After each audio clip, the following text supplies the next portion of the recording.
This is the Minor Side of Life.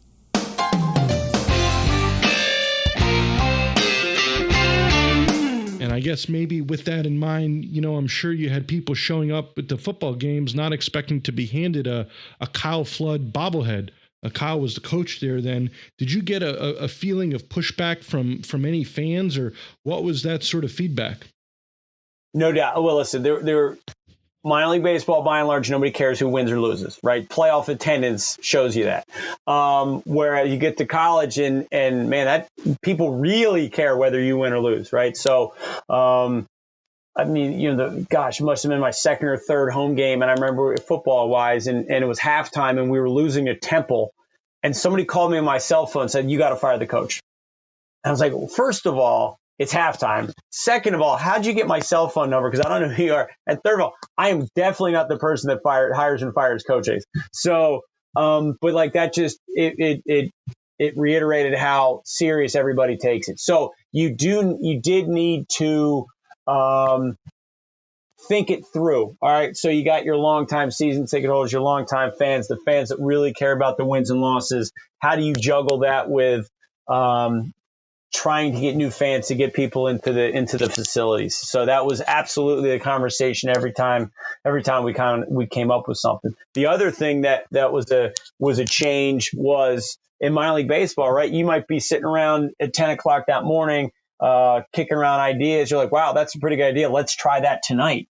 And then if it works or doesn't work, you cross it off the list or don't cross it off the list. Whereas college athletics, you come up with the idea, then you vet it through 7 or 8 layers of people, think how it's going to be spun PR and et cetera, et cetera. 6 months later, you might get to try it. Right. So that was something that was absolutely a change as well.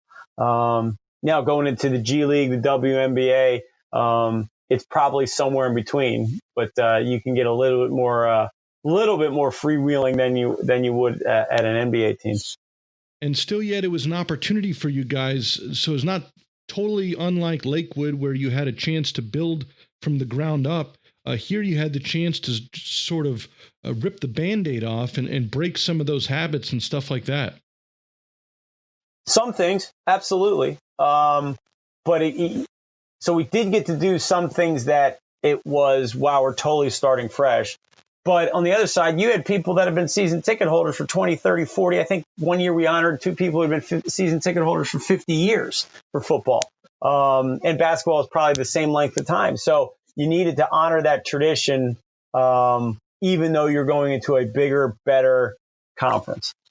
And you certainly did that and led the way there. But I suppose it didn't last for too much longer, maybe more so because of the results. They brought in a new AD, and not too long after that, we sort of don't get to see, the chance to see the Rutgers thing through. And with that, it brings about the opportunity with the NBA. So how'd that go down? Get right. We've been in this thing a long time. So I've known a lot of people that either work in the NBA or work in this particular department. The department I work in is called Team Marketing and Business Operations. Essentially is the in-house consulting group for the NBA. So we go out and we work with all of the NBA, the WNBA, the G League, and now the NBA 2K League team.